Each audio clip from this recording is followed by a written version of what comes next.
Kristu uyinkosi. uJesu Kristu uyinkosi. Ngiyabingelela abazalwane bonke egameni lenkosi yethu Jesu. Bingelela obaba, omama, abasha, no-Sunday school, nabafundisi bonke egameni lenkosi uJesu. uJesu Kristu uyinkosi. uJesu Kristu uyinkosi. Semzwile-ke bazalwane ngomama Msibande. Ngiyamthanda kakhulu uJesu. Wafika empilweni yami kwashintsha izinto. Enhlizweni yami ngijajuliswa ukuthi kunaleli zwi elithi noze niguge nginguye.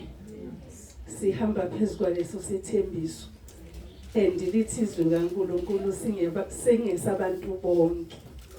Kusho ukuthi noma ngabe uncane uyozuguge uNkulunkulu enguye. Noma ngabe usumdala usazoqhubeka uzobe impunga uNkulunkulu enguye.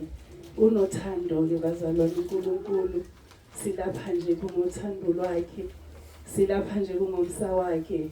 Usithande kuqala singakamthandi. Wasinakekela, wasikhulisa.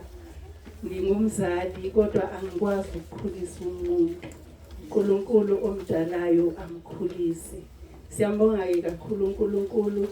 Nibambelele bazalwane ekukholweni isimo simbi njengamanje. Omtholile uJesu angahlukani naye. uJesu Kristu inkosi. uJesu Kristu inkosi.